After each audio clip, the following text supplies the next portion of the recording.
Kannur Taliparamba bus സ്റ്റാൻഡിന് സമീപം കടകൾക്ക് തീപിടിച്ചിരിക്കുന്നു.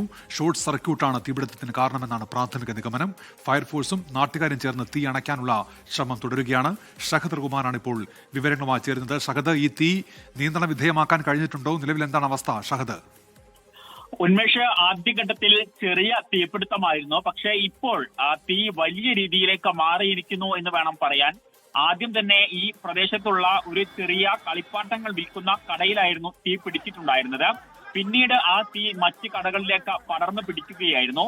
ഏകദേശം 3ലധികം കടകളിലേക്ക് ഈ തീ പടർന്നു പിടിച്ചിട്ടുണ്ട്.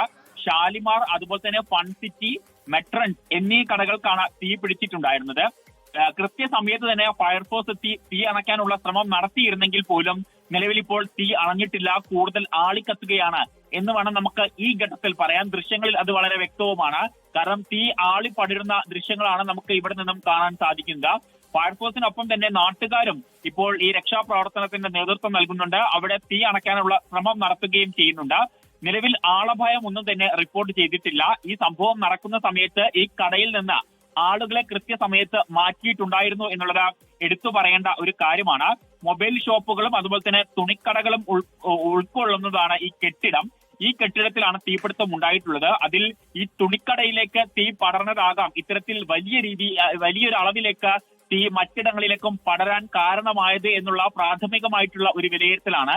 ഒപ്പം തന്നെ ഷോർട്ട് സർക്യൂട്ട് ആണ് ഈ തീപിടുത്തത്തിന് കാരണം എന്നതും ഇപ്പോൾ നമുക്ക് ലഭ്യമായി വരുന്നുണ്ട്. ഇപ്പോൾ ഉന്നത പോലീസ് ഉദ്യോഗസ്ഥരൊക്കെ ഈ സംഭവ സ്ഥലത്തേക്ക് എത്തുന്നുണ്ട്. പക്ഷേ കാര്യമായി ആരും ഒരു പ്രതികരണത്തിനും ഇതുവരെ തയ്യാറായിട്ടില്ല. കൂടുതൽ ഫയർ യൂണിറ്റുകളും ഈ മേഖലയിലേക്ക് എത്തിയിട്ടുണ്ട്.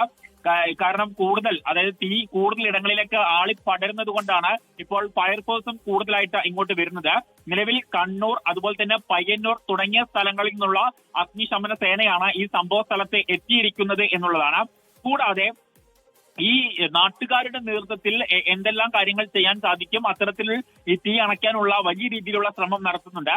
ഈ ദൃശ്യങ്ങളിൽ നമുക്ക് കാണാൻ സാധിക്കും ഈ കെട്ടിടത്തിന് മുൻപിലായിട്ട് ഒരുപാട് വൈദ്യുതി ലൈനുകൾ കടന്നു പോകുന്നുണ്ട്. അപ്പോൾ ആ ഭാഗങ്ങളിലേക്കൊക്കെ തന്നെ ഈ തീ പടരുന്ന ഒരു സാഹചര്യം നിലനിൽക്കുന്നത് അവിടെയുള്ള ആളുകളെയൊക്കെ മാറ്റുന്നുണ്ട്. ഒപ്പം തന്നെ താൽക്കാലികമായിട്ട് അവിടെയുള്ള ഇലക്ട്രിസിറ്റി, അതായത് വൈദ്യുതി ബന്ധവും വിച്ഛേദിച്ചിട്ടുണ്ട് എന്നുള്ളതാണ് നമുക്ക് ഈ ഘട്ടത്തിൽ ഇപ്പോൾ ഇവിടെ നിന്നും ഉദ്യോഗസ്ഥരിൽ നിന്നും മനസ്സിലാക്കാൻ സാധിച്ചിട്ടുള്ളത്.